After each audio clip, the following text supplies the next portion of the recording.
Okay, one more to Q and his video intent. I'm just going to go with what he's got in the description box here because I think that pretty much sums it up.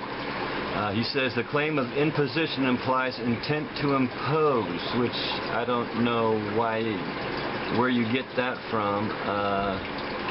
Imposition is just the laying on of a burden or an obligation. You can do that without intent. I mean, there's a thing called involuntary manslaughter, which means the person didn't intend to kill the person, but nevertheless they did kill the person. It was an accident.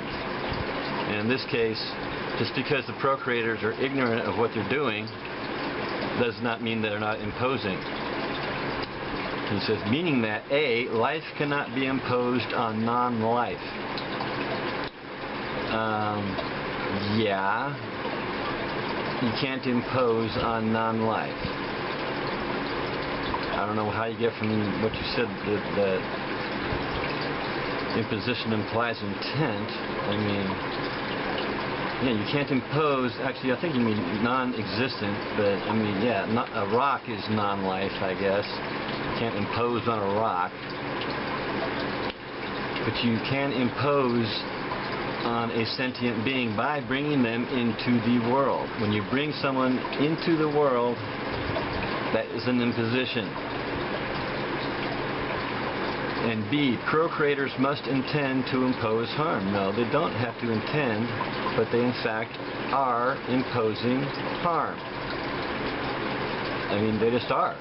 Whether they intended to or not, they're imposing harm. I mean, I'm sure most people who procreate aren't intending to harm, but harm is going to be a result of procreation. When you procreate, your progeny is going to be harmed. That's just a fact. Whether you intended to or not, you're imposing harm.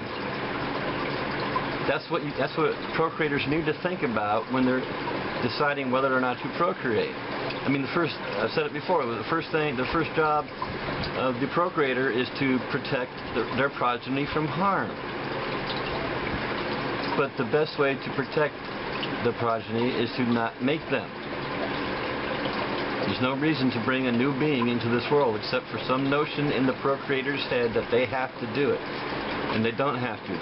There's nobody under any obligation to procreate.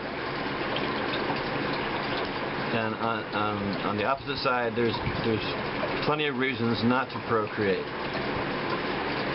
A non-existent potential cannot be imposed into existence.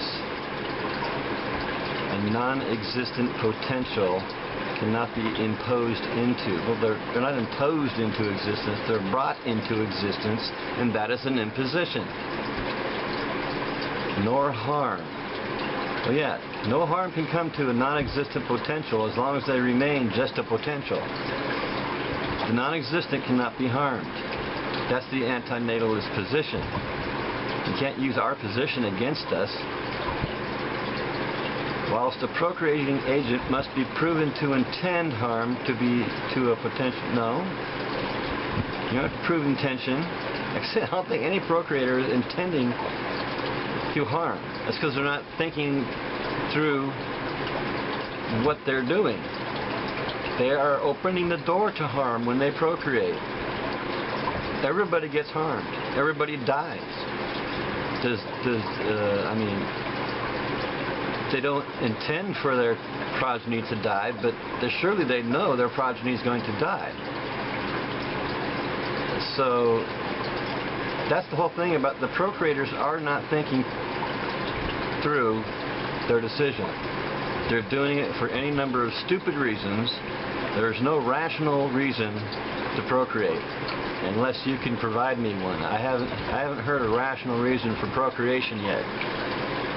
If I could hear one, I would more than likely change my position. Anyhow, thanks for watching.